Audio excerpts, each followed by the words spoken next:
Classical crescendo. Elisabeth Jacquet de la Guerre, 1665-1729. Early life and family background. Elisabeth Jacquet de la Guerre was born on March 17, 1665, in Paris, France, into a family deeply rooted in music. The Jacquet family was renowned for their musical talents. Her father, Claude Jacquet, was an accomplished organist and harpsichord maker. Surrounded by music from a young age, Elisabeth quickly exhibited prodigious abilities, mastering the harpsichord and singing with exceptional skill. Musical education and early career. Recognizing her extraordinary talent, her parents nurtured her musical education meticulously. By the age of 5, Elisabeth was already performing for esteemed audiences.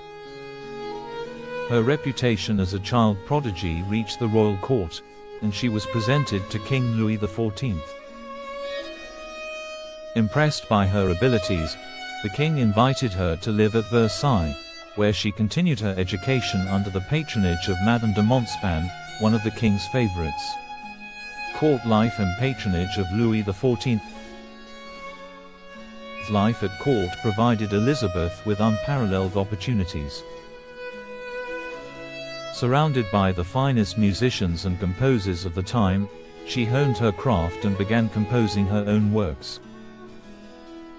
Her performances at court not only entertained the royal family, but also solidified her reputation as one of the leading musicians of her era.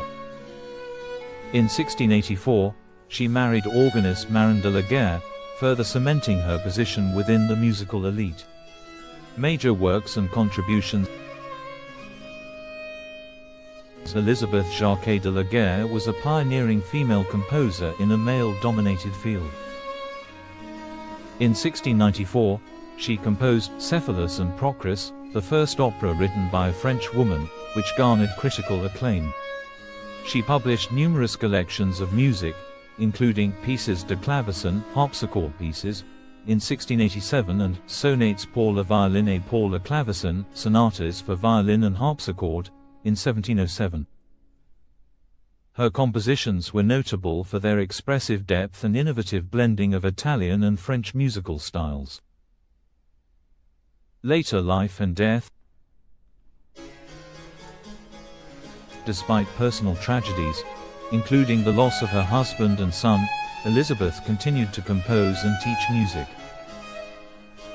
She remained an influential figure in Parisian musical circles, performing private concerts and mentoring young musicians.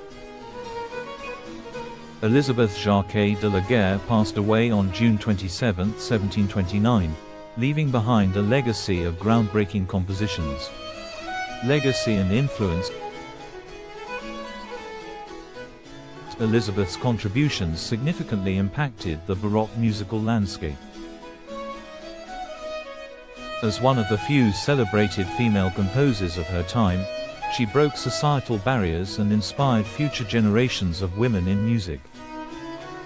Her works are studied for their technical mastery and emotional expressiveness, and she is remembered as a trailblazer who expanded the possibilities for women in the arts. Don't forget to subscribe. Thanks for watching.